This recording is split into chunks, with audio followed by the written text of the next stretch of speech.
This video is good, just less entertaining. I don't think I want to listen to this. This sounds cringe as fuck. Capitalism is unstable. An hour and 40 minutes. And so in 1945, into socialism, I'm supposed to pretend that the one person so far done it in 75 years undoes what I just said? You got to be kidding. Hey, and Richard, I'll look forward to the first time a major party candidate actually explicitly is libertarian. Gene, do you have a comment? I completely agree with Richard. Is this on? Yes, it's on. It's on? It is on? Okay. Yes, it's on. Thanks. Yeah, I completely agree with Richard that that there's a lot of mind rot in the academic departments on economics. Most of these economists basically want to run the world. They want to pretend that economics is a branch of mathematics. It's a waste of time for the most part. In the age of the internet, don't let school get in the way of your education. There's no excuse not to inform yourself about a whole range of things, including Austrian economics, with which I identify, or Marxist economics, with which Richard identifies. The internet offers just an incredible amount. Lectures from Richard Wolff himself on the internet. I appear regularly on Part of the Problem, Dave Smith's show. So you want to catch that to learn economics the intelligent way, that whatever you really learn, you teach yourself anyway. Don't let school get in the way of your education. Thank you. And it might be interesting, we're going to go to the next question, to think there's, by my count, I think there's 2 Marxist economics departments in the country. There's one at Notre Dame and one at UMass Amherst. There's about 2 Austrian programs of note, maybe 3. So we're, as Dave Smith pointed Okay, I'll probably give this a read, I guess.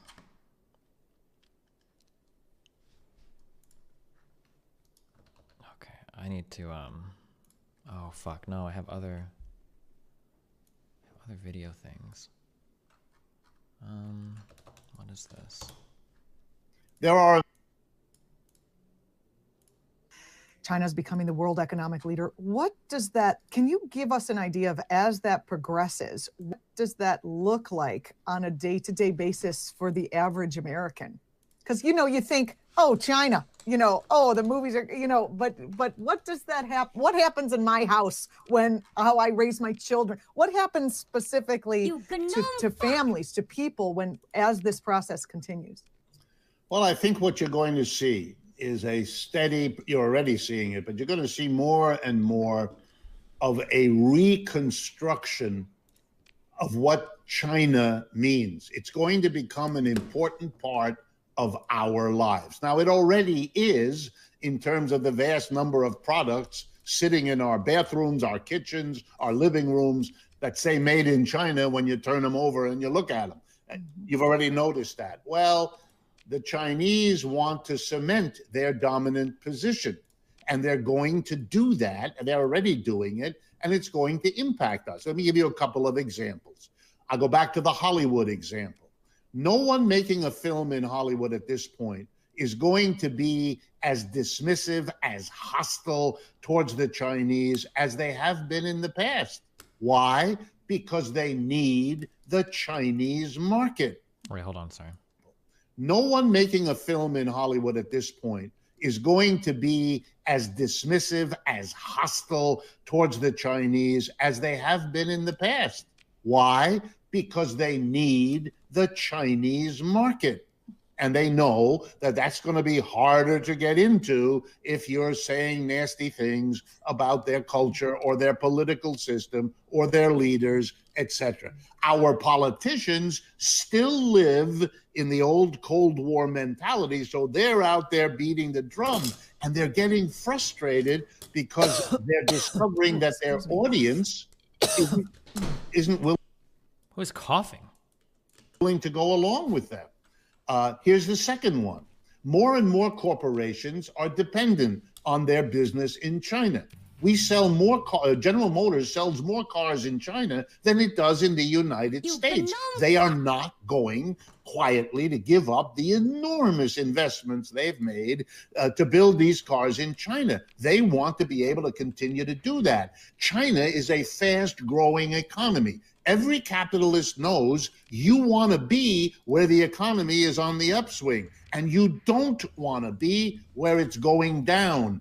And their reality is we're going down, they're going up, and so they become an advocate for a very different relationship with China than that is wanted, especially by Republicans, but by Democrats as well. This disconnect between the political system and the actual needs of the economy, that's almost always won in capitalist system by the economic forces, not by the politicians. And they're going to have to recognize it, and you're going to see, here's a prediction I make with confidence.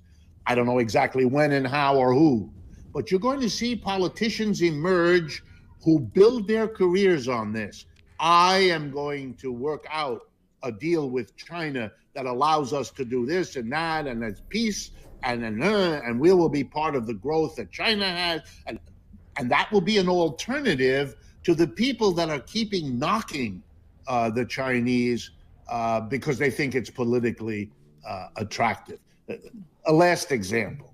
There are Americans who honestly are concerned about how the Chinese are treating a Muslim minority, the Uyghur people. And there may be very important issues there. I'm not commenting on that. But for a country like ours that is still waging a 20-year war on Muslim people in Iraq, in Afghanistan, having killed way more than any reasonable estimate of what the Chinese have done in that part of their country, for us to be calling them out is extraordinary. I mean, the rest of the world looks at this and wonders what's wrong with the United States, not because they justify anything the Chinese are doing. That's not the question. That may be bad behavior that should be called out for what it is, that should be stopped. But the United States is in a uniquely incapable way of doing that. And no Muslim, I can assure you, anywhere is in any way fooled. This is done for the American political mentality in which the United States is somehow clean and innocent, and the rest of the world are misbehaviors which we are going to punish with sanction. This arrogance it's unbecoming to anybody, but a society in decline that acts that way becomes laughably ridiculous. And if you look at the comedians in Europe, they're making fun of us all the time because we make it so easy. Professor Richard Wolff, host of Economic Update, thank you so much for being part of this wide-ranging discussion. I really appreciate your time today. Thank you, Juliana. And I meant what I said before. It's these kinds of programs, these kinds of conversations that are the best contribution I know how to make to help this society find a way out of the conundrums it now faces.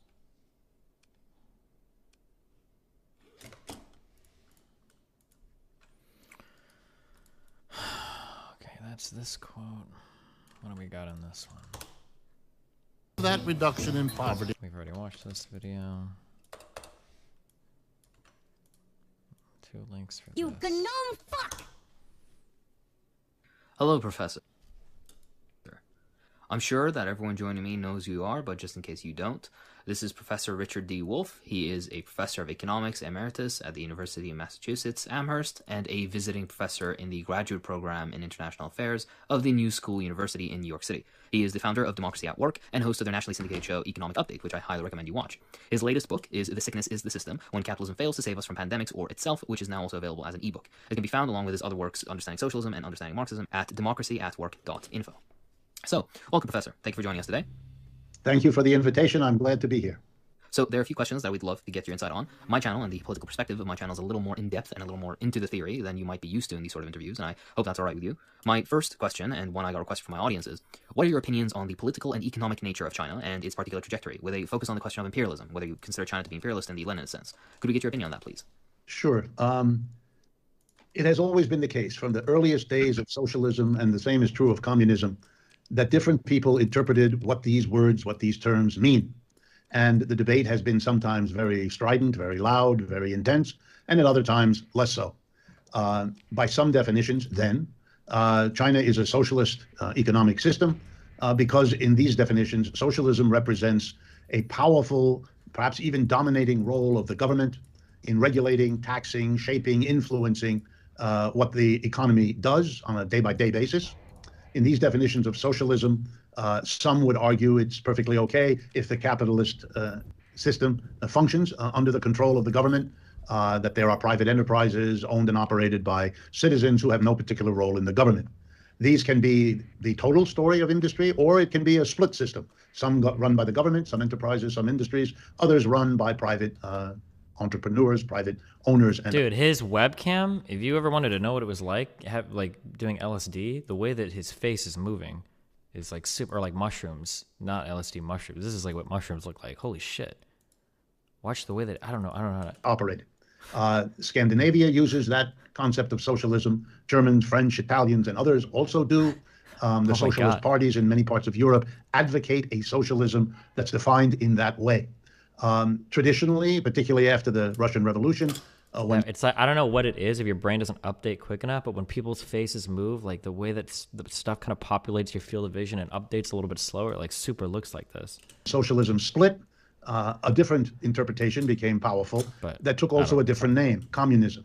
And in that name, it was imperative that the government own and operate all of industry, or most at least of industry, directly as state enterprises. And you have those in the Soviet Union. You had them in the Soviet Union. You have them in the past of China, and you have them in the present of China. And by these definitions, these are socialist societies, whether it's Sweden or the People's Republic of China. But there are definitions that are different. And in those definitions, neither of these societies, that is, neither the social democracies of Europe nor the People's Republic of China, qualify for the term. And that's just a matter of the definition. Let me explain. There is a way of looking at socialism as a fundamentally different economic system in the sense of how production of goods and services is organized. You can read Marx or Lenin or any of the other great thinkers in the tradition as having a view that socialism is not about the greater or lesser role of the government. Indeed, I'll overstate the case, but to make the point clear, it's irrelevant whether the government has a larger or smaller role in regulating or taxing, or for that matter, running businesses. Much more important for the socialism versus capitalism debate or discussion or differentiation is the question of the organization of production. Capitalist organizations have a split between a minority that run the enterprise, they are called employers, and the majority who work in an enterprise, who are called employees. In this definition, capitalism exists if and when and to the extent that the employer-employee organization of production is in place in the economic system. The alternative would be a completely different organization that can be called a communism, which has sometimes happened, or can be called a worker cooperative. That's a more familiar name. And the basic idea there is no split between employer and employee. All the participants in every enterprise are both part of the collective employer and part of the collective of employees.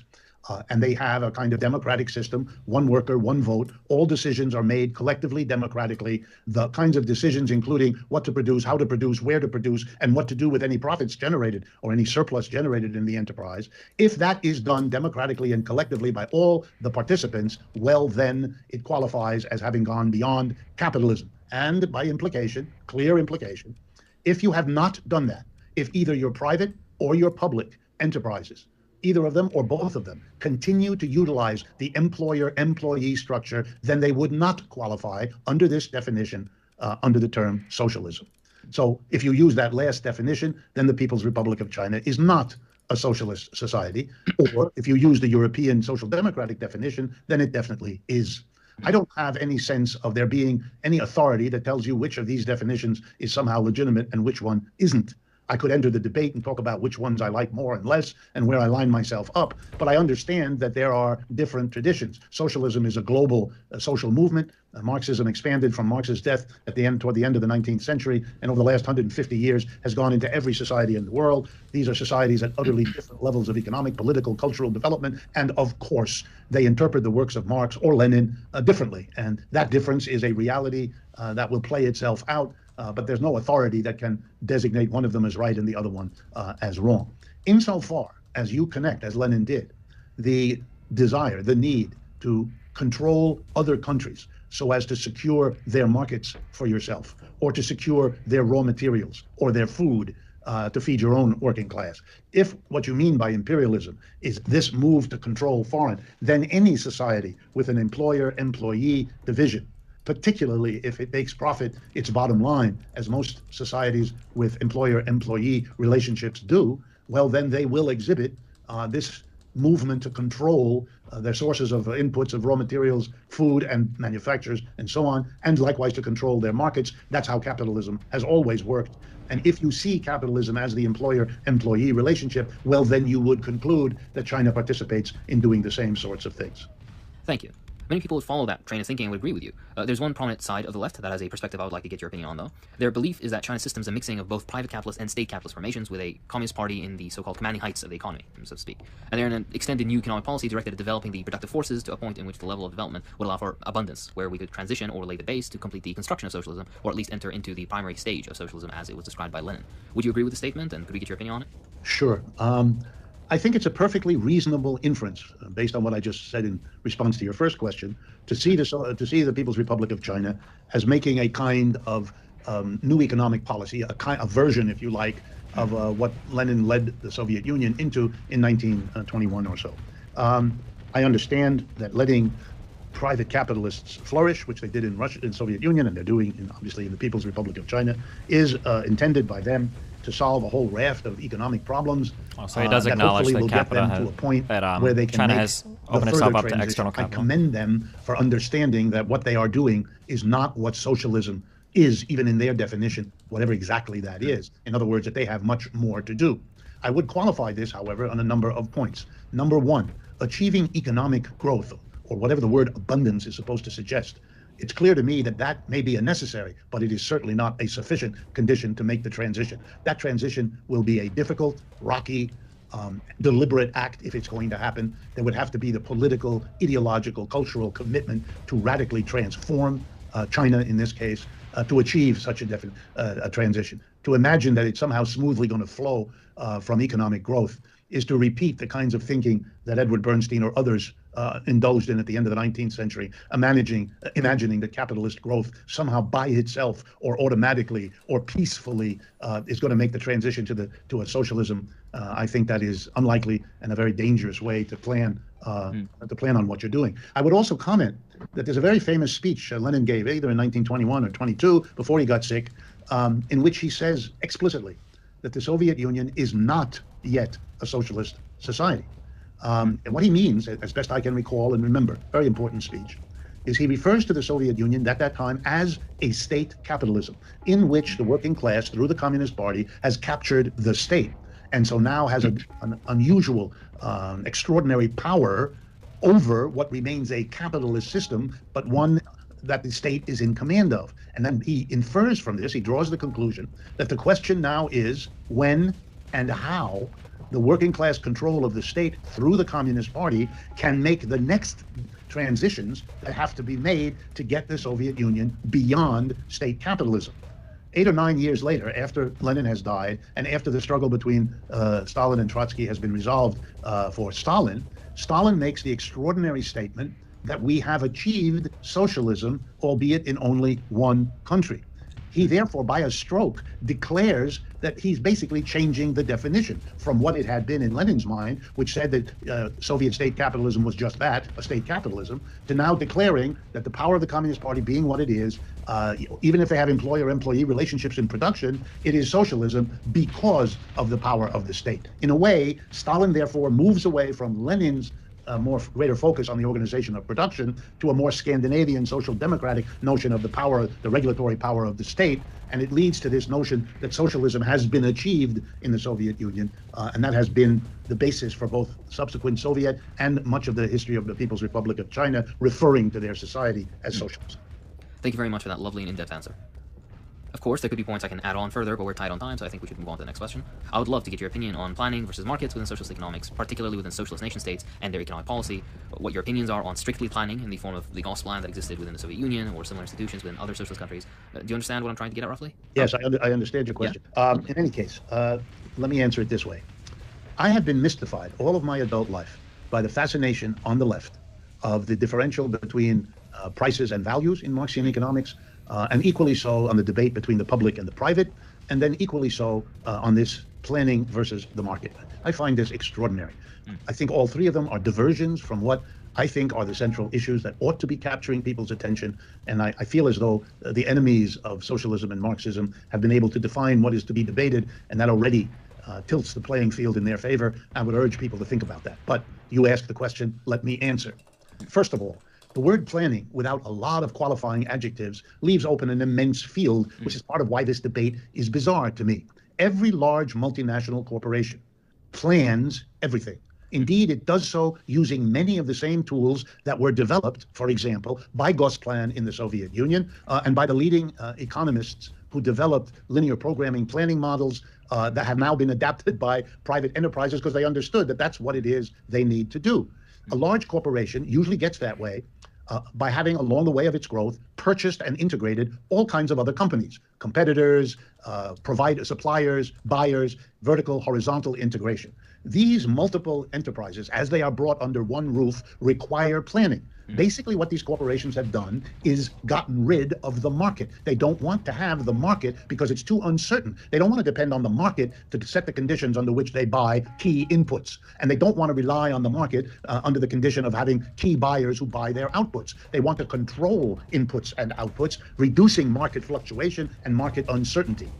And the logic of this is true not just for a corporation, but for an economy as a whole. You have more control, particularly if you are a governmental apparatus, whether that's local or centralized government or decentralized, really doesn't matter. But you can exercise more control, remove all kinds of fluctuations and risks if you substitute planning for markets, which is why all large capitalists have always done that and are doing it now. There's nothing odd or weird about socialists or communists or anybody else who wants to organize the economy as a whole to want to do the same thing. And so for me, this is a practical matter of how to achieve objectives. If you leave things to markets, you leave things to all the calculations made by people who are not focused on the global outcome. That's one of the problems of markets. That's why societies of all different kinds have tended to repress or limit or control. You can go back 5,000 years and see the debate between Plato and Aristotle about markets. Footnote, they didn't like markets. Plato wanted them gone altogether. Aristotle said we can't do it, it'll be too disruptive, so let's regulate them tightly. For them, markets were disruptive of social cohesion. That's their phrase. Exactly. That's what they... Listen, this is interesting and all, but what do you think about who? 070707070707. Wow, good one. They are. You can do it. You can distribute goods and services through market exchange, but you will pay the price of fluctuations, interruptions that can ramify across the economy, number one. Number two, I don't like markets for all kinds of other reasons. And these are very simple. A market allocates scarce goods and services to people with the most money to pay for them. I find that extraordinary.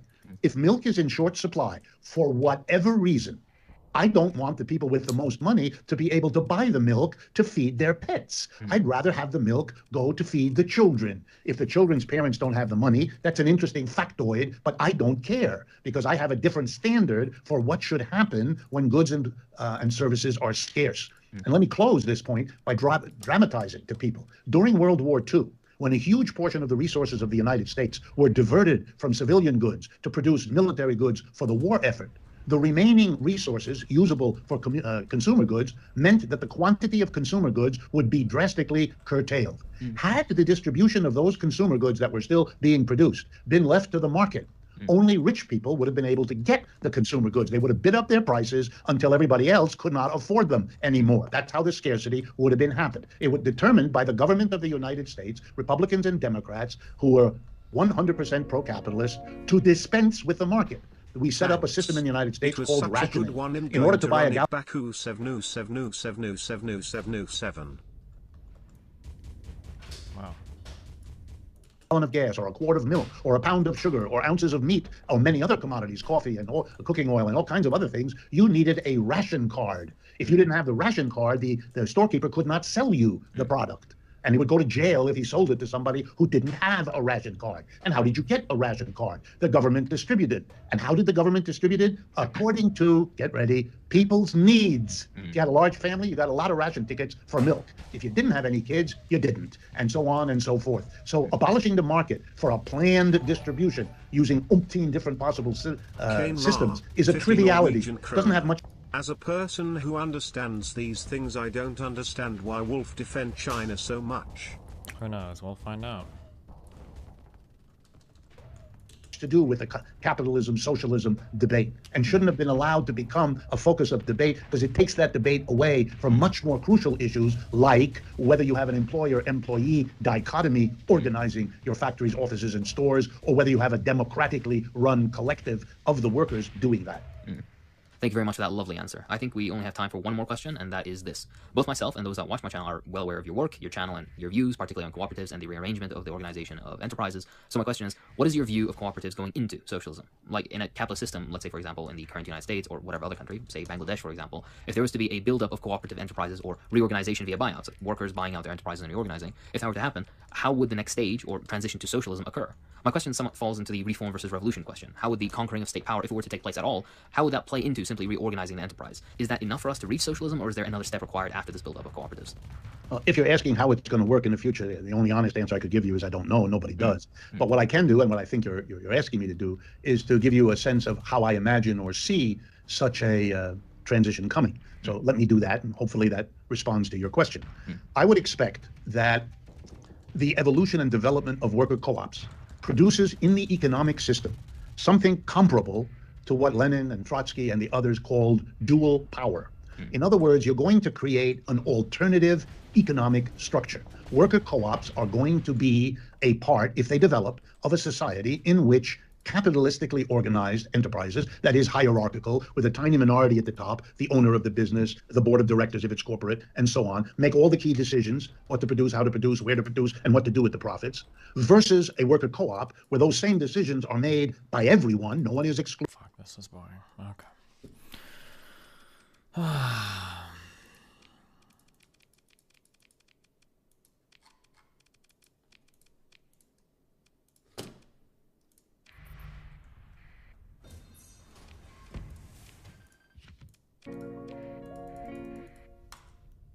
He comes off smarter in this vid than in other things I've seen him in. Do you think so too?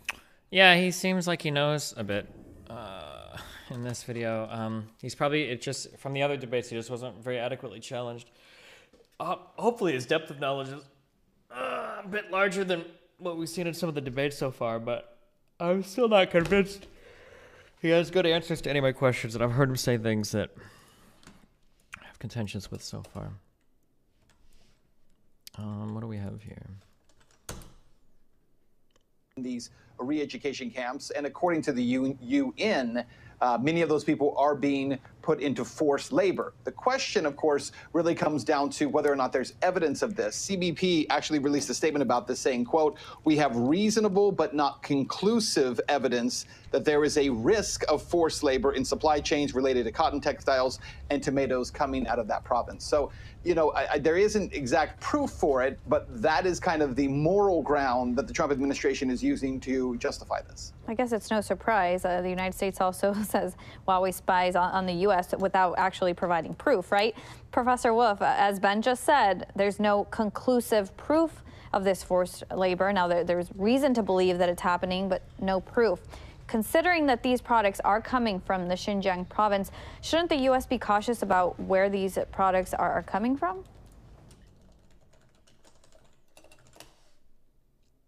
Oh, Xinjiang. Fuck me.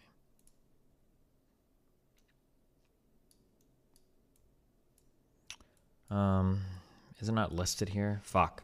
The Xinjiang province, that's this huge area here in the northwest where the Uyghurs live, right? That's this thing? This massive area? I'm pretty sure it is. Zoom in and it'll show. Oh, okay, yeah. Just making sure. Yeah, okay. This whole area here should be that province. Very dangerous and slippery slope. Let me give you an example. Hold on. Ace Pro Bester, £5. I'm about 2 kilometers. Got anything to say dissuade me? Donate all your money first. Be careful. In the I'm just kidding. I love you. United States, we have 2.5 million people that are incarcerated. We have many of the people in prison getting wages that are in 20 to 40 cents an hour. That's effectively slave labor. And those companies that are working with American prisoners to produce goods are using slave labor. The evidence there is at least as strong as the evidence put forward against the Chinese, but nobody has used it for this purpose. Let's be clear. This is a political game in which the United 50 States... Norwegian kroner. What's your thoughts about the Xinjiang issue? I'm married to Chinese. I'm pretty fucked up. is trying to show the world and to the voting public that it's anti-Chinese. Mr. Biden does it, Mr. Trump does it. It's sort of the whipping boy, the scapegoat for the moment.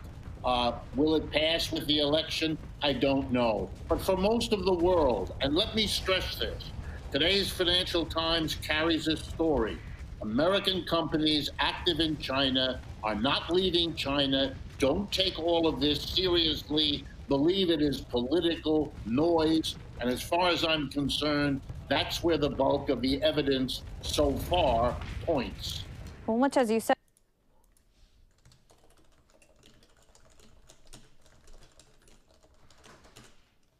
Be careful.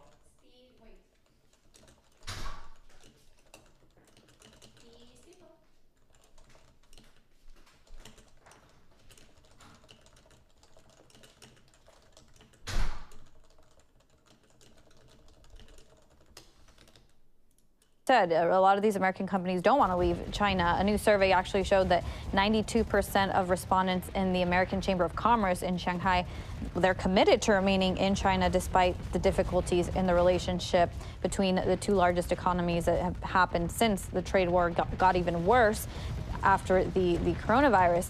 Is the Trump administration out of touch here with business on this one? I think what's going on here is a disconnect. Business is doing business as usual in China. They're making enormous profits as they have. Chinese economic growth is infinitely more positive than the American. Their market is growing. Ours is stagnant. Those companies don't want to leave. They're hoping that Mr. Trump is blowing smoke for his re-election effort. I thought the U.S. markets were doing decently. What does this mean? Jesus. As is Mr. Biden, and that this will pass with the election. They are certainly not going to make expensive decisions about their own financial futures based on this political noise and scapegoating that they hope will go away. That doesn't mean necessarily that it will. Other factors can come in here. But for the moment, I think the best way to understand this is to not confuse the political babble with the underlying economic realities. Well, there's a lot of political tension going into this political game that's going on. Ben, what's your take? Yeah, I think, listen, I think Professor Wolff makes a really good point about the American system of prisons that does have a forced labor system. We have a vice presidential candidate who's running who at one time argued that businesses should be allowed to continue to hold people in prison because it's good for business and you don't want to lose that source of cheap labor, but it's still absolutely wrong. Having said that, we cannot use corporations certainly as a barometer for what is moral or what is right, because corporations and the way they view the world are entirely... Oh, that's actually correct. Oh, geez. Wow. ...entirely immoral. They view the world as essentially an in-sum game when it comes to profits. But I do think that the Trump administration, to some extent, has a moral high ground here when they say, hey, we have to be careful about what's happening in this province. And by the way, I would say that I think some of this is also related to the backlash, and I know this is going to sound silly, but to the Disney Mulan... 50 Norwegian kroner. Wolff is shilling for China again. I don't get it. I like his take on economics, but not on China. Yeah, I don't understand. Makes me wonder. Movie that just is coming out, right? Because Mulan, this movie, was shot in that Xinjiang province, and there's been a lot of pushback on that over the fact that Disney thanked them at the end, and people say, how disconnected is Disney when 1 million Uyghurs are being held in camps there? Again, this is UN reporting saying that they're being held in these camps here. And China says they're re-education camps. So I think morally, China's absolutely wrong to be doing it. The U.S. is wrong to have forced labor through our prison system. But I think if you're going to try to make the argument, Trump gets a little bit of at least political reach out of this by coming back and saying, hey, this is the morally wrong thing for China to do, so we're taking a stand on it, even though I don't believe that's why he's actually doing it. A little bit. Professor Wolff, we talked to Ben about this yesterday. I want to get your take here about China also now wanting to, or the United States rather, wanting to cut manufacturing and decoupling from China, right? We heard this before from several presidents in the 1900s. I believe it was called the Buy American Act that was signed into effect in the 1950s after the Great Depression. They wanted to bring business and manufacturing back to the United States. What's your take on that, Professor Wolff? Americans seem to want to stay in China. Absolutely. China is the growth story. Not the only one, India, Brazil, other parts of the world, but that's the growth story. That's an ascending economy, amazing what it has done in the last 30 years, going from one of the world's poorest countries to a global economic superpower. Every American company that has a global footprint wants to be part of that story because that's where the growth is. That's Jesus, how many fleets do they have? The Louis Vuitton luxury chain had an enormous exposition a few weeks ago in Shanghai because China is becoming not only the producer of the world, but the luxury market of the world, pulling all kinds of companies there. You can't pretend that by some grandstanding, you're going to undo what is a movement that is historic, and I think we will come to regret not working out a division of the world with China and coming on in this aggressive way. Well, these are the world's two largest economies. They should be and hopefully could come together to have the discussion and conversations instead of I stole their prisoner. I think they're apart mad. At this point, right? I mean, the United States sees Well, I China didn't as a steal threat. the prisoner. We made China a deal and they is backed out on it. wanting to kind of work with the United States, and it seemed like the Trump administration did too. This virus, unfortunately, made things a lot worse, but we'll see what happens. But thank you very much, Professor Richard Wolff, Bloomberg's co-host and investigative journalist Ben Swan. That's it for now, but you can catch.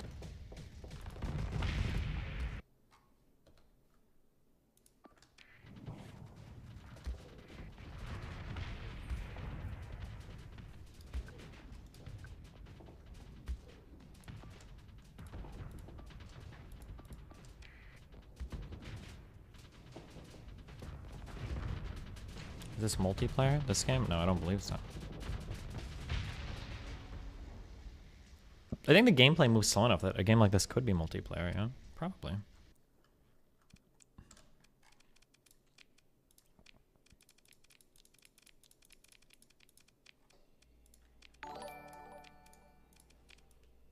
Gingermus. Prime, $7.99. You could have made every argument that he is making for China for fascism in the 1920s, 30s. And people in America did. Look at the Autobahn. Nice. Alright, are we done? This dumbass pirate shit? Jesus. Okay. I think that was this video, right? These. One more. The genius of economics. Oh, that's just this video to listen to. Oh, and then I have this post to read through, I guess. Okay, let's just fucking chill our brains out for a second. Jesus. Where's Danny Boy at?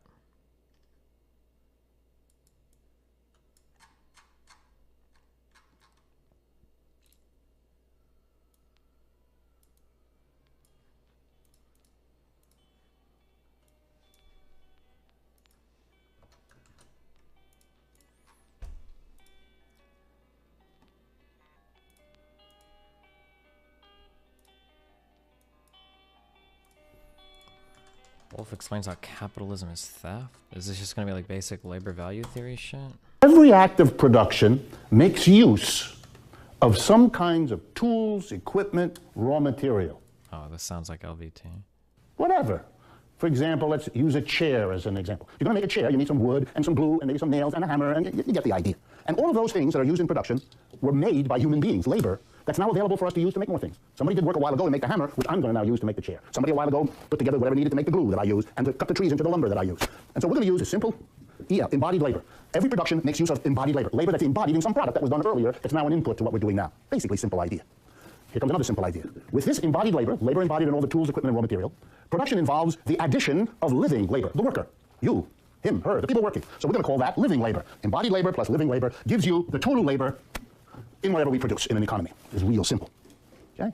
You can say it in other words. There's the value of all the stuff we use up when we produce, tools, equipment, and raw materials. And then there's the value added by the worker who uses those pieces of equipment to transform the raw material into the final. So this is nails, glue, lumber. This is the chair maker's effort, and the outcome is a chair. Okay? This is very simple.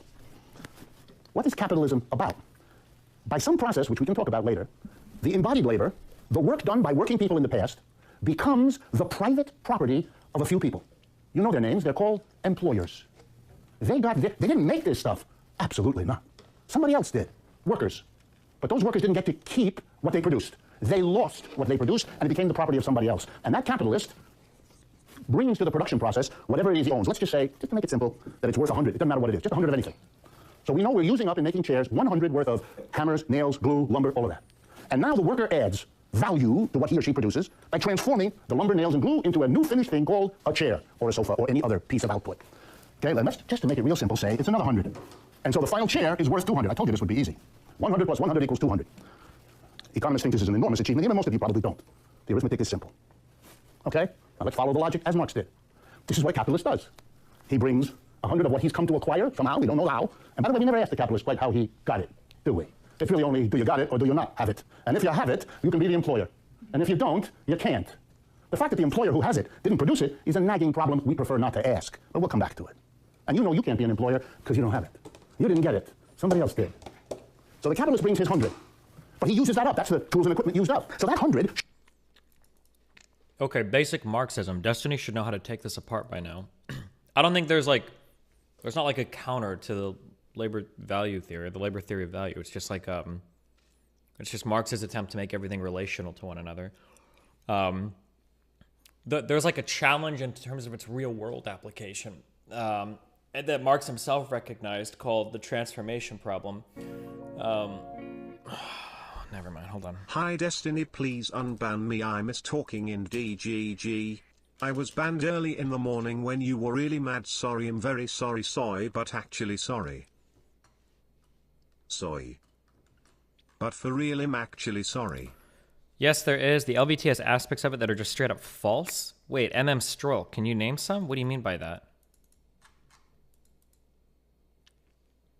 The only like big challenge I've heard given is the empirical translation to it, which is my understanding is what the transformation problem is.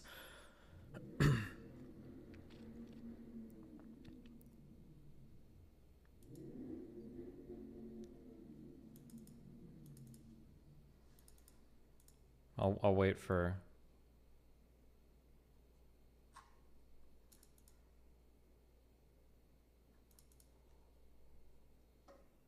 Can you summarize the transformation problem again?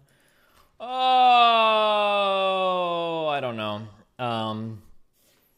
I think the basic problem is that I don't remember LVT that well, to be totally honest. I think the way is that Marx had a way of deriving profit from how everything was related to each other. Different, the ratio of how much labor goes into creating certain products, like varied from product to product. Some things require way more labor than other things. However, in any capitalist system, it seems like all of the rates of profit tend to settle on relatively equal values. So how is it, if we are relating the input of labor into the final product, why is it that the actual price mechanism at the end seems to all equalize even if the inputs are different. I believe, I might be butchering that, but I think that's like the transformation problem, essentially, is that the labor theory of value can explain why everything is relational. However, if you try to hold these relational values constant, if you look at prices in the market at the end of the day, the prices all seem, the rate of profit seems to equalize. I think that was like the issue with, that's like the transformation problem. And in the book 3 of Capital, I think Marx, I don't remember how Marx solves this, or he posits a solution, but I don't know if it was accepted or not. But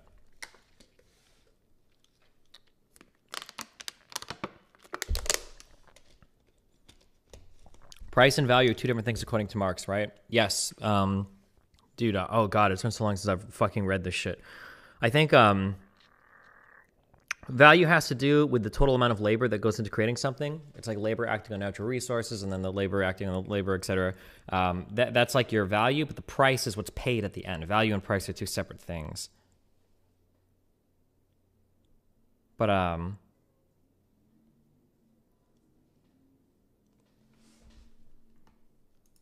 your value is socially necessary labor time, but that doesn't necessarily mean that's not the same thing as price that's paid. Given what we've seen tonight, how do you think this conversation is going to go? Do you expect it to get heated? Not too much.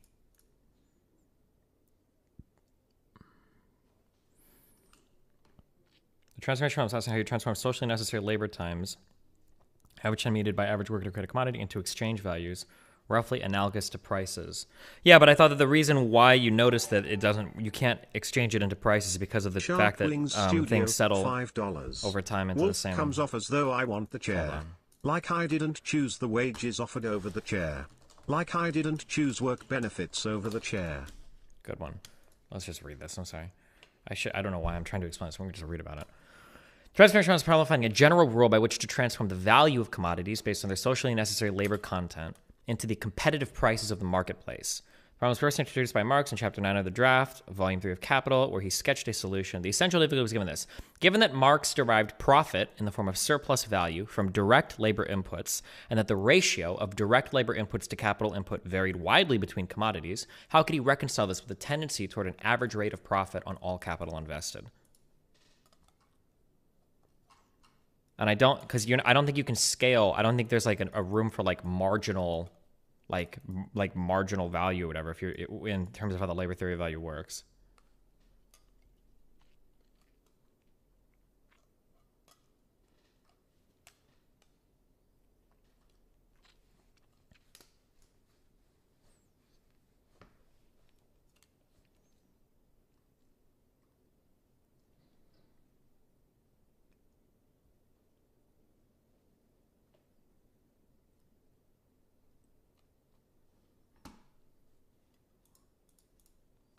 Have you read Sraff's LTV critique? It's really good. Uber Comrade, $6.99. It's called the circuit of expanded reproduction. It's the most important tenet of Marx economics.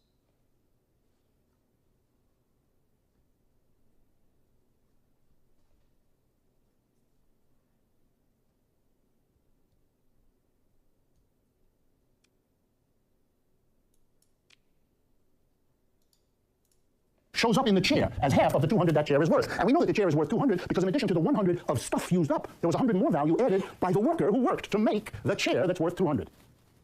Now, says Marx, and you're going to say it with me because you're going to understand this. Now Marx says, let's see. For the capitalist, he wants to get back what he laid out, the 100. He gave 100 to the production process. So when he sells the chair at 200, he's going to take 100 of it to replace the tools and equipment and raw materials used up in producing the chair. That's how he can keep on being a chair capitalist. That's how he can keep production going. He has to replace the tools, equipment, and raw materials he used up, doesn't he? Yeah, he does. I don't have the time to be Socratic because we don't have enough time.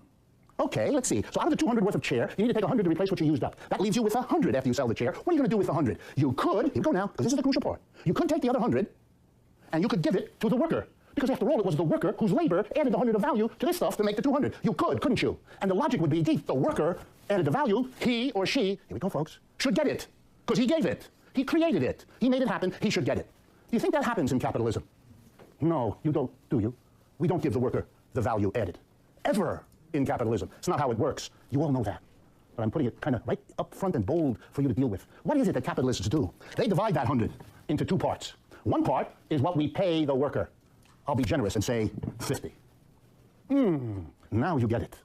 If you made a chair of 200 and you used 100 to replace the tools, equipment, and raw materials you used up, and you use another 50 to pay the workers, that leaves what? 50. Good. Higher math of economics. 50.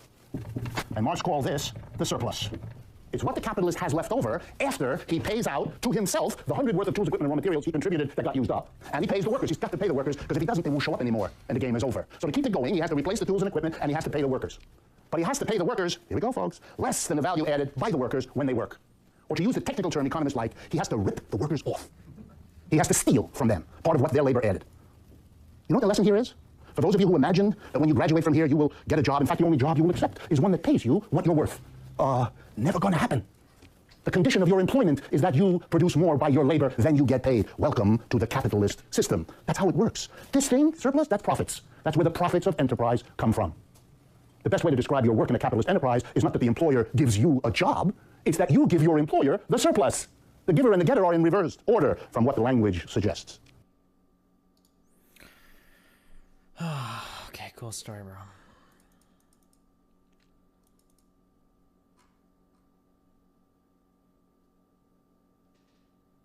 Yale lecture segment, picking apart LVT. Oh, man.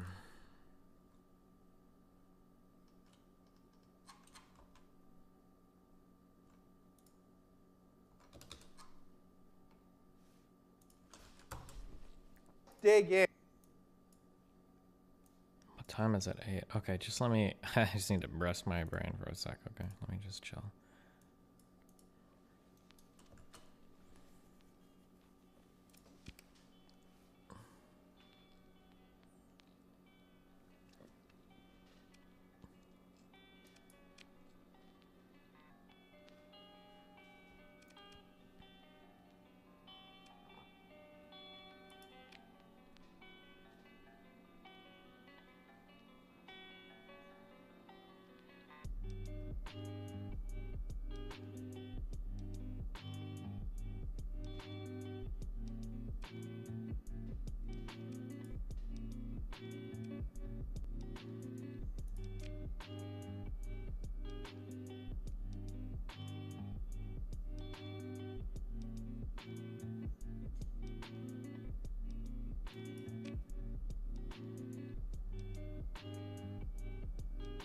Why don't you have any pets? I just don't want to take care of any.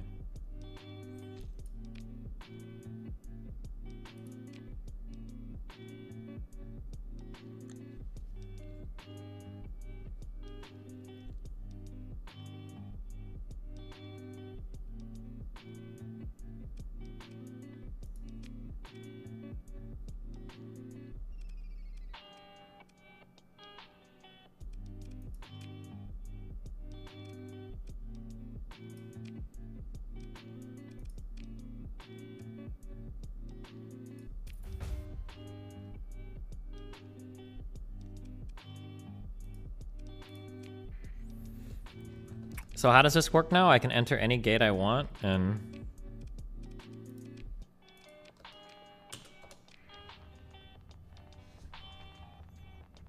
Are you aware of the falling rate of profit talking point? Well, I've heard this before too. Is another problem with LVT, like the rate of the tendency of profits to fall or something. I've read this in the past, but I don't think I understand enough. So basically, do I just need to go scan gates out here and then I get to teleport between them for free? Or, oh, it takes fuel? Seriously? Oh my god, it takes a lot of fuel. Wait, holy shit, is it how much fuel it would take to normally get there anyway, or is it even more?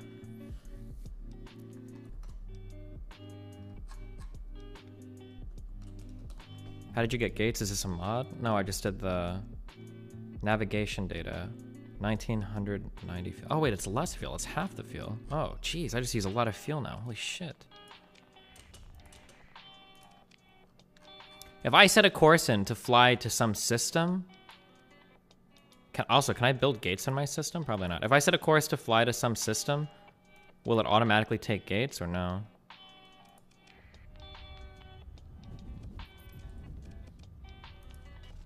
The main story activates gates now? Oh, so I can't just analyze... No, I think I can analyze random gates, because look, I did one over here, didn't I?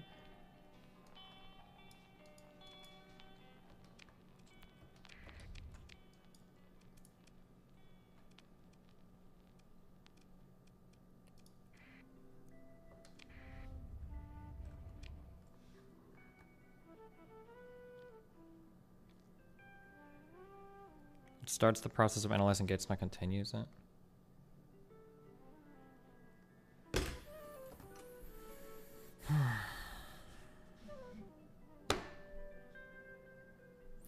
Marx's labor theory doesn't take into account that the cost of producing something is a function of the quantity produced. This is the main problem economists have with this theory.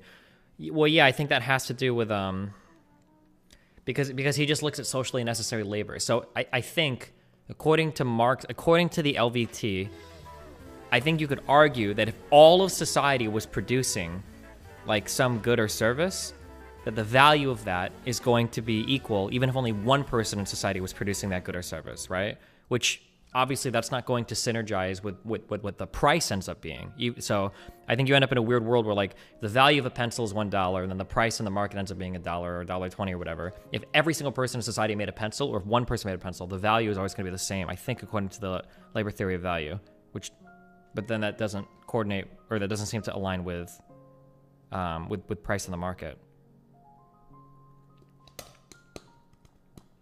LVT is just fundamentally wrong. Different workers have different amounts of value depending on various features of themselves and where they work, and you just can't map labor time to prices. Wait, hold on. So basically he's saying the costs for producing the chair are covered and both the employer and employee net $50 each. What's the problem? Well, the problem, somebody would say, is that the worker should be getting all of it. Hold on. So, no, okay. My understanding is that the labor theory of value does take into account that different workers had different amounts of value, because to calculate the value that a worker is adding, you take into account isn't it like the socially necessary time to achieve the skills that worker needs to produce that good or service? I'm almost positive that's the case. I think that's taken into account with the LVT.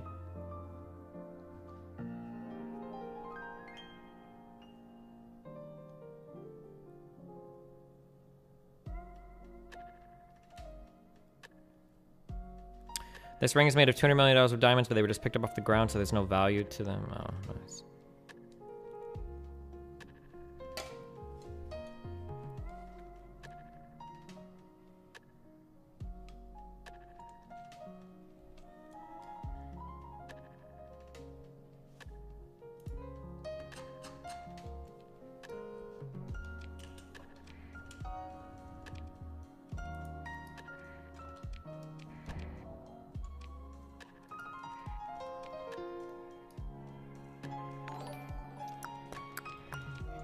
Scott Bradley, $4.99. Really? Why does Wolff ignore things like expenses and manufacturing overhead in his explanation of the division of added value? I don't think he does. Says some goes dumb, into dumb baby sheet.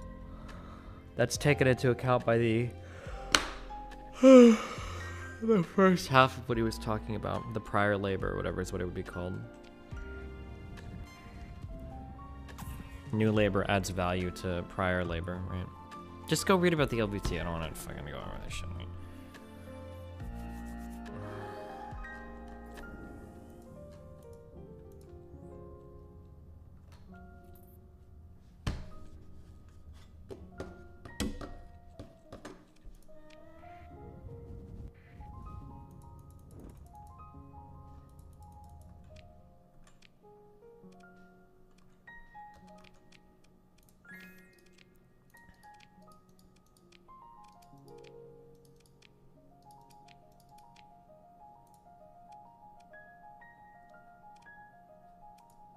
Oh, this thing's about to grow. Nice.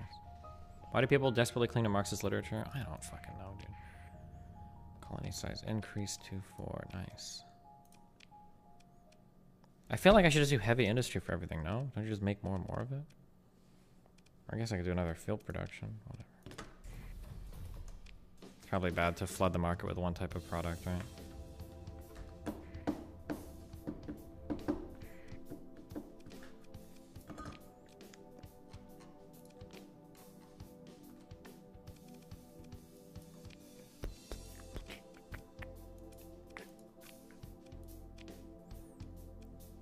Can't hire any more administrators. Oh god, really? Where do I see all of my administrators? Oh, this guy. This guy only has one ability. Do you ever get administrators with like all 3 or something?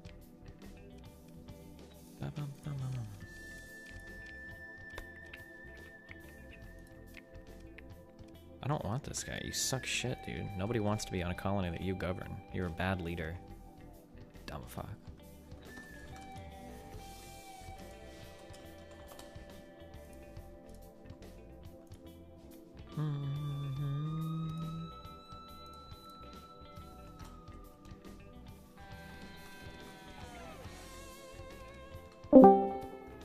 Christ.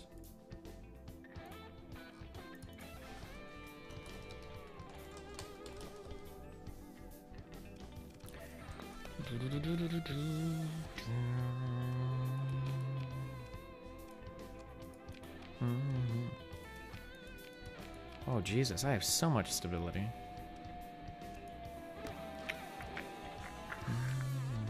Play the Ian Shapiro vid.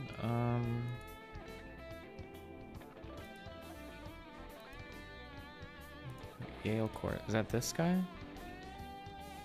Who was the professor? Moral Foundations of Politics. Okay, this morning we're going to finish. Oh god, he sounds boring.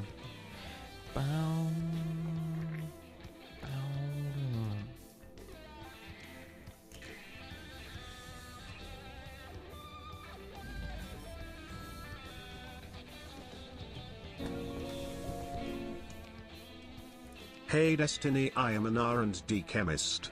How would a socialist determine my value since I am not directly making the product? I don't know, dude. Ask them.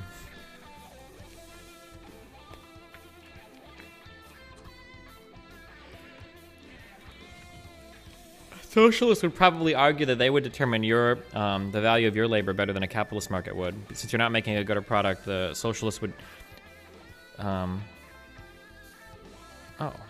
the socialists would find a way to like compensate you for the socially valuable labor you do, whereas in a capitalist market, if you're not creating a product, you wouldn't get paid that much at all. So Sharp Wings Studio, $10. To me the question becomes, what percentage should we be splitting between employer and employees flat? Is it really that Marxists just want employers to have zero net gain? Probably. LVT or LTV is not a moral prescription. That's also true as well, technically. LTV just tries to make everything relational. It doesn't say we ought to do something or something is right or wrong or good or evil. It's just trying to relate all of the factors of production and all that shit together, right?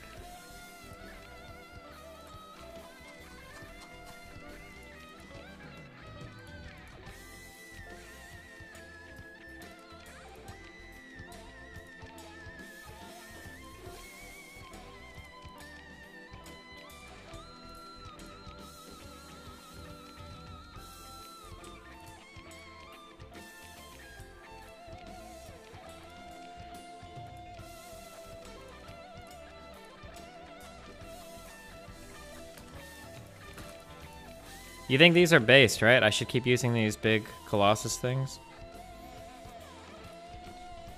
I feel like I need another, freighter.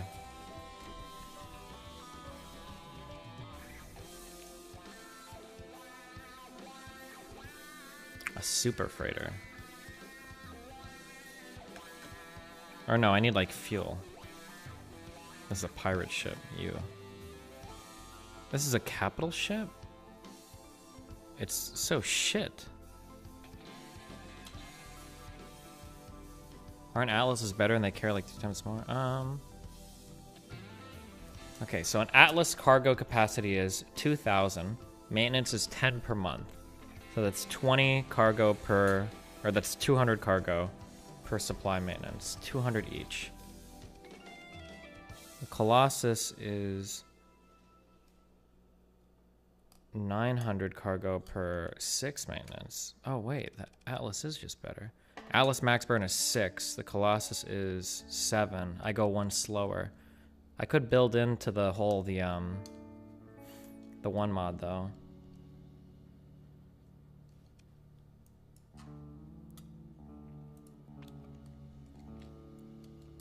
Yeah, I could do that +2 speed thing.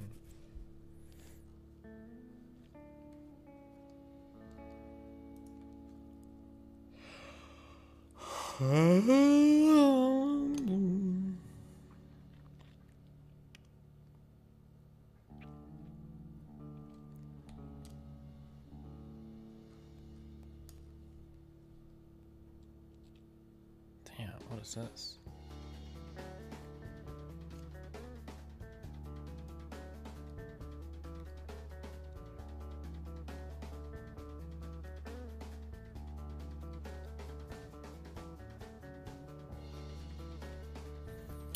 So I could just do like a few of these atlases.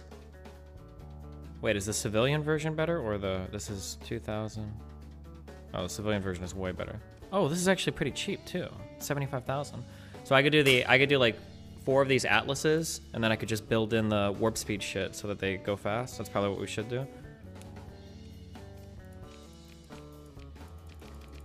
Wait, why can't I build more?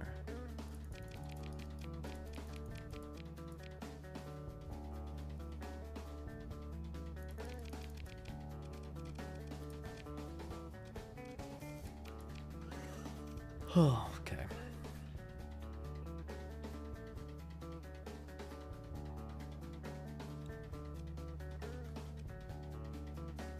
You probably don't need to build it in. I think so, because I usually like to put the expanded fuel things and the expanded cargo things in all my ships. Do these hold fuel as well? Fuel capacity 400, kind of. Why is it red? Is it being like reduced by something, or?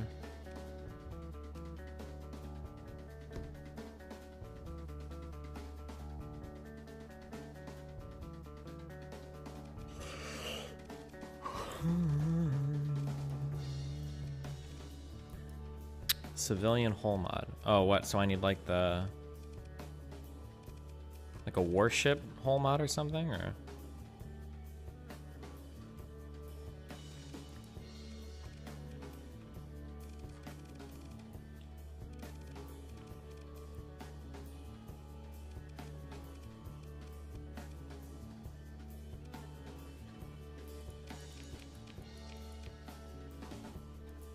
Militarized subsystems. Okay.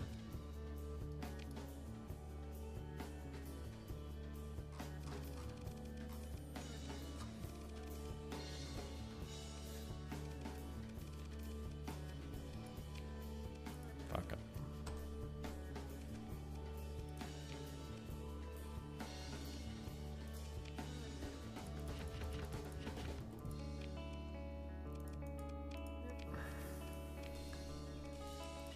Oh, shouldn't there be markets I can interact with now? But if I sell things to my market, do I get,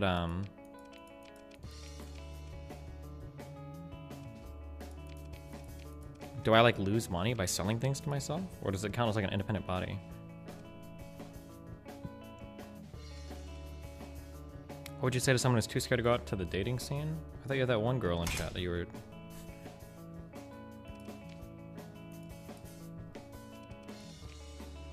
This is the guy that I kicked out of my team. Oh shit, how did she end up back here?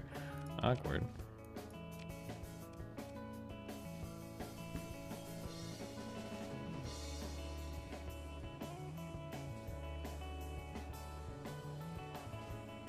Oh, yes.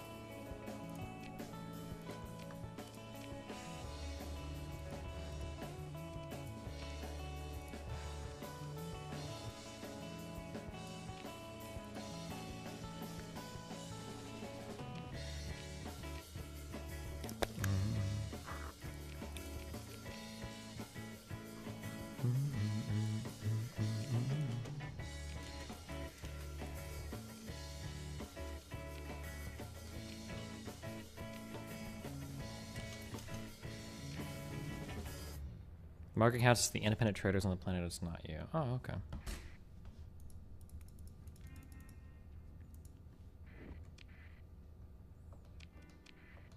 How is there pirate activity in my system? I've got like so many fleets flying around here. I don't understand how that's even possible. Like remotely possible.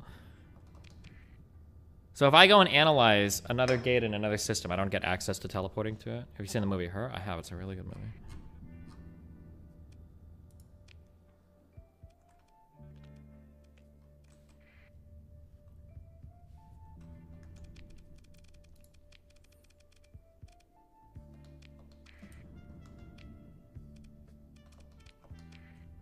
Damn, this thing is not profitable. The hazard pay is killing me. The hazard pay is probably a function of the hazard rating, huh?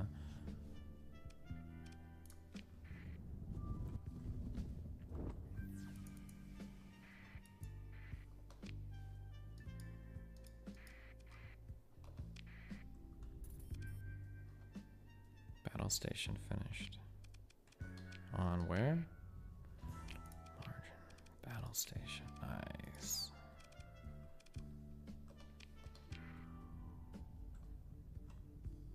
Tested, you know, hazard pay probably. I have colony growth. What?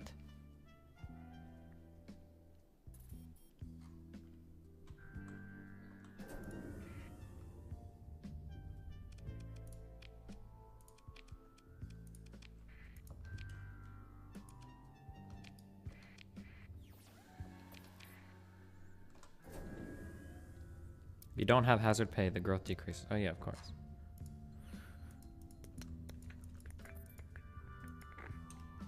Gee, what is this fucking trash fleet? What is happening? Oh my god. Plus 89% battle difficulty. Are you serious?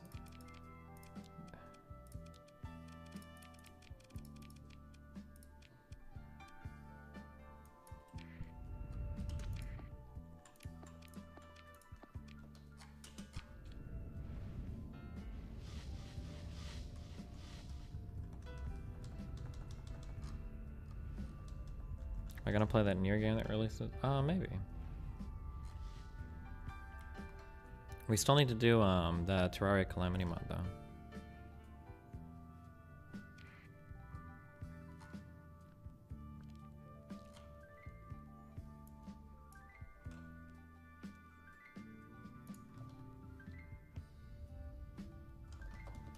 So how about your onslaught for a Paragon? I don't think I have one of those yet.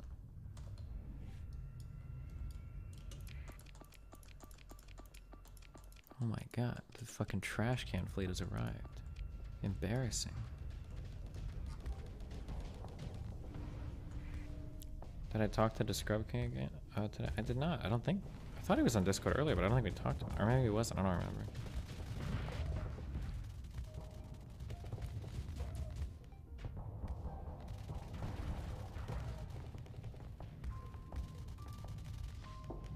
Move.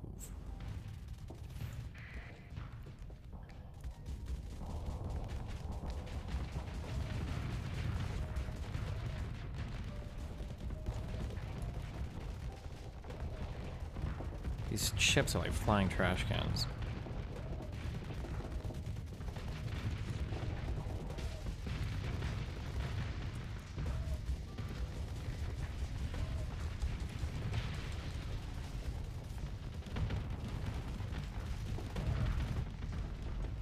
Oh shit, but I'm like way too deep into this. Oh fuck me. I'm surrounded by flying trash cans. Not good. Oh, all of my ships are so far away. Oh my god. When the trash cans become your owners. Oh no, this is capitalism. Fuck me. Don't. This never happened. Oh man, why am I so tired? Merker wrote a post about the current discourse. Oh joy. How does that? Wait, how is that guy writing posts on anything? I feel like I banned this guy from my server like 7 times.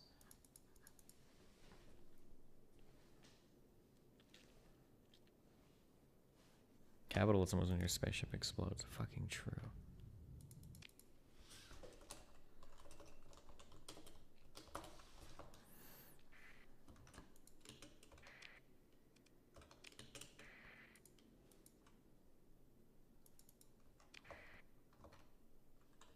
Wait, holy shit, how long ago was it since I saved?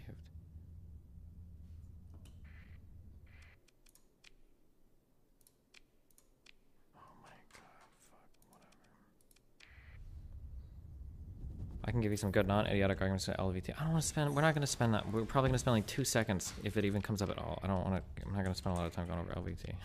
I don't think even Wolf cares about the LVT or LTV or whatever. Labor 3 value, labor value 3.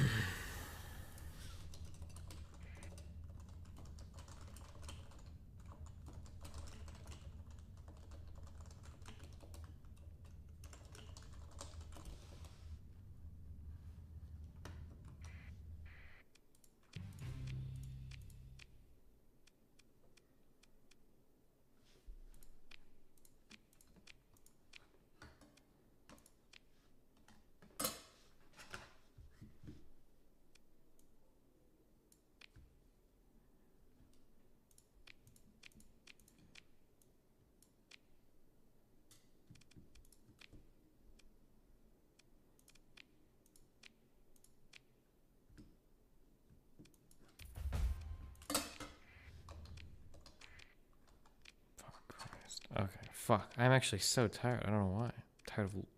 Wait, I don't mean that.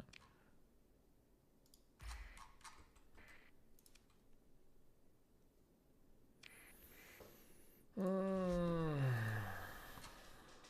need to finish this tomorrow.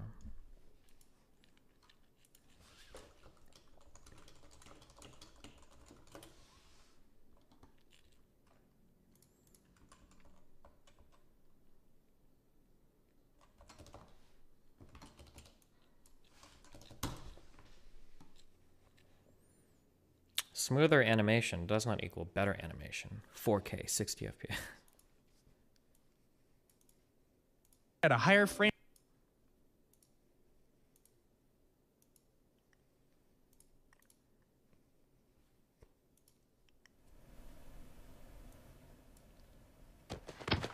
I'm mad. And bleeding. Tom and Jerry made 60 FPS using AI. Interpolating pixel art with AI. Even a simple animation can be made fluid and lifelike using AI. Boost your animation to 60 FPS. AI's enhance. Animate to 240 FPS. What Mulan would look like in 60 FPS. 5 million views. Just fuck it, right? I'm an animator. Why try it? Press a button. Hey Google. Animate this video. Sure. Now playing Sorry About Your Kids. Oh, it's not like I just don't get it. I don't get it. This is the Mario in Unreal of animation. A complete slap in the face to the animator. I can give you several reasons. Hell, I can make a whole ass video about why this looks so bad. You know what? I think I will. I think I will. Because either I rant to you for the next 10 minutes to satisfy the goblin in my brain, or he's gonna tell me to do something far worse. Fuck. Okay, let's just cover the basics. This is 24 frames a second, this is 48. Look close. You see the difference. Good job. Basically, unless you're watching a soap opera, a gaming video, or Gemini Man, most of the video you watch is displayed at the standard 24 FPS. Now, 24 frames every second sounds like a lot. Because it is. But it's pretty rare for animators to consistently create a new drawing for every single frame. Even during the most complex and fluid movements, animators will often hang on a single drawing for longer than one frame. It's on screen for 2 frames, we call that animating on 2s. It's up for 3, it's on 3s, 4s, 4s, and so on. There's a lot of reasons you might do this. Maybe you want to make 2 things feel different from each other, and the different frame rate helps to sell that. Maybe a low frame rate is part of the style. Maybe a character's movements are so far away that nobody's going to even notice. Maybe a choppier movement looks better with less frames. And I could go on, but you get the point. It's not just a compromise. We did a live animation testing and we found out pretty early on that in order to capture the spirit of the comic books, we'd animate on 2s. Sometimes we would hold frames for 2 or 3 frames. When it's 24 frames a second, instead of doing all 24, do 12, and mine fills in the gaps between them. It makes it feel more graphic. There is a clarity and a crispness in that, so we latched into that as an aesthetic that I think made it feel more like a comic book. And here's the thing. Just like animating on 2s or whatever looks fine if it's done right, animating at more than 24 FPS can look great. There's nothing wrong with having more frames when the artist intends for there to be. Yes, the issue at hand isn't the prospect of HFR animation. Instead, it's this shit-ass trend I'm seeing more and more of where some degenerate with Moonbrain will take a perfectly fine animation and remaster it, that is, stick it into an AI and press render, to create new frames in between the perfectly fine existing ones. This is widely referred to as interpolation, and not only does it completely fly in the face of artistic intent, it also just so happens to completely undermine several of the most basic principles of the entire medium of animation. Seriously, there's like a whole book about this, written in the Middle Ages by the 9 guys. People call it the animator's Bible. Now, I'm not a religious man. The book outlines what we call... Fuck, this guy moralizes this so hard.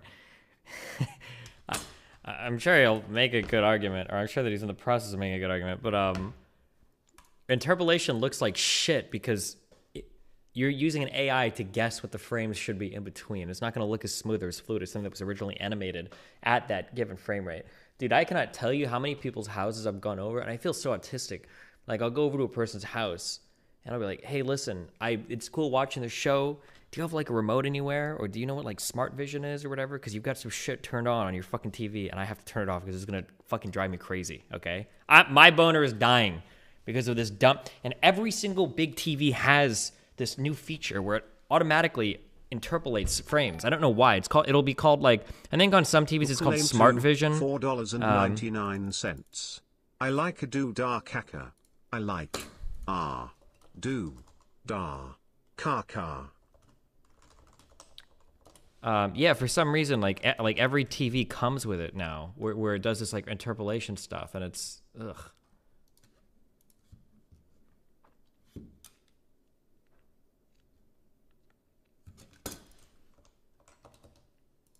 Well, principles of animation. You got timing, staging, exaggeration, anticipation, straight ahead versus post to pose, solid drawn, arcs, follow through and overlap, swash and stretch, secondary actions, appeal, and easing. I don't expect you to internalize and remember all of that, but suffice to say, all of these principles are, in their own way, extremely important to the process of crafting a good-looking cartoon. And here are the ones that the AI completely fucking ignores. Are you beginning to see the problem? Side note, if you're an animator, you should seriously buy that book if you haven't already. That's expensive. I want to buy this book, but for not expensive. If only there was some kind of program that would... Honey, the free browser extension designed to automatically siphon coupon codes into your shopping cart on Best Buy or whatever, is also siphoning money into my bank account in exchange for promotion. Wow! Look how much my friend Brayden likes it. Honey is real good. Let's say I'm about to give me a goddamn piece of pie from the company whose ex-CEO has been training for 20 months not to use slurs. That's real. Honey steps on up like, don't you dare pay full price for this. Now, I am paying less for my pizza. Incredible. 2 clicks and it's on your computer. How is this possible? We have gone too far. Now at honey.com/noodle. Why haven't you clicked it yet? Genuinely, why not? It is free, it is not selling your info, and it is save you money. Hobble on over to honey.com/noodle and download it before I take action. Here's an image of a little man. He's doing very well, and I'm proud of him. He will be demonstrating 2 of the most important fundamentals of animation, timing and easing. Say we want to get him from here to here on the canvas. I could manually hand animate the man on ones, or I could instead tell my animation software to do it for me by tweeting or interpolating that movement. I have to save myself a lot of time by doing this, and the only catch is that, well, it looks like a computer did it. But why though? You see, when you ask a computer to make a guy go from here to here, it sure is going to do it, but it's going to do it in the most simple and efficient way possible. Perfectly even, steady all the way, boring, lifeless. This is exactly what that fucking AI is doing. And unless you're literally animating a robot, you would never, ever animate something like this. Because it doesn't look good! I can tweak this motion and clean it up by hand using interpolated frames as a baseline, and this approach will probably still save me some time, but that's my point. The tool helps, but I'm not a, well, I am a tool, but I'm the one giving life to what would otherwise be a lifeless motion. These 2 boys are going from one extreme keyframe to the other in the exact same amount of time, but they feel totally different. One of them was made by Dane, age 2. The AI has no concept of easing into or out of movement, and so it introduces boring, sterile timing that conflicts with what the animator intended, disrupting the flow and, ironically enough, making the motion jerkier and harder to understand. It always just looks lifeless and unnatural. That looks so bad! But wait!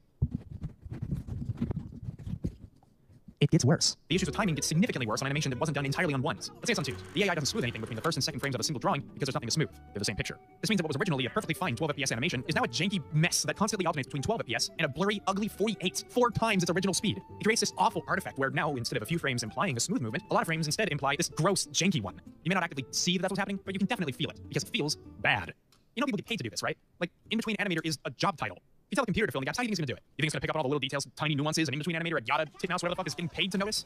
Look, if I take my arm and I go like, your brain fills in the gaps. It sees this movement, and a good in-betweener should be able to fill in the gaps by emphasizing the timing, the arcs, everything. Computer don't see any of that. All it sees is a collection of JPEGs, a stupid binary game of connect the dots, and boy howdy, is it going to connect those dots in the most boring, lifeless fucking... How do people like this? This is like ordering a $30 gourmet steak and waterboarding it in ketchup. Like taking a picture of the Sistine Chapel and putting a fucking HDR filter on it. Fix your pic. Okay, we got it.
Okay.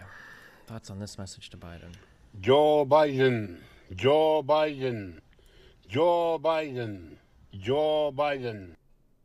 Okay, cool.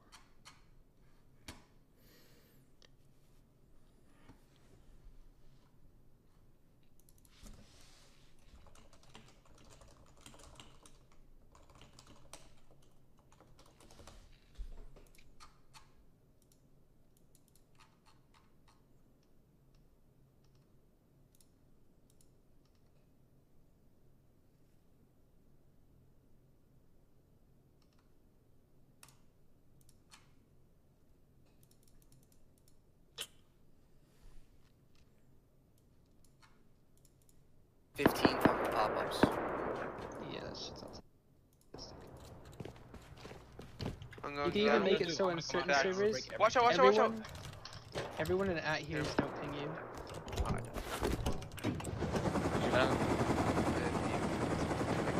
Okay, where do I place these barrels? 15. What the fuck? Dan.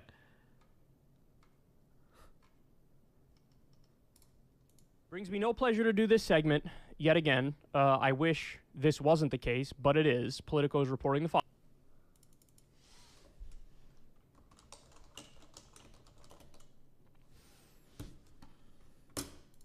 Genius. Oh, it doesn't. We already work. saw You have this. to line down on this.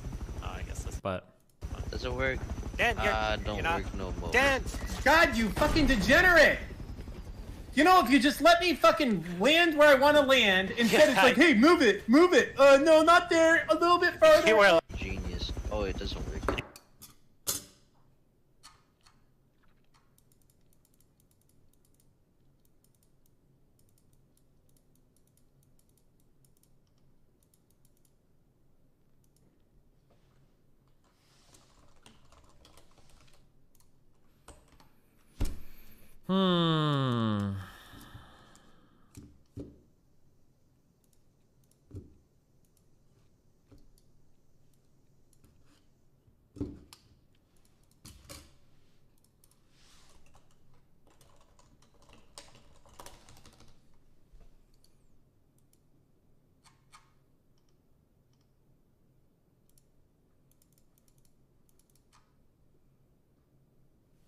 Okay.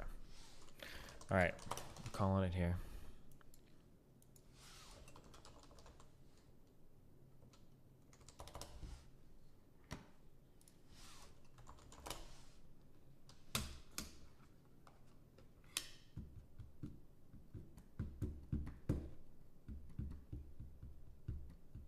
Oh, Bo's is streaming.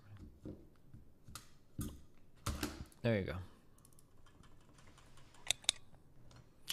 Alright, I love you guys. It's been fun. Ripper and cappuccino, pappuccino, hoppuccino, moppuccino, dappuccino, cappuccino, appuccino, alpuccino, my duderinos. I will catch you guys next streamerino, my duderinos. Tomorrow we debate that Pogam guy about socialism. Oh boy, good luck.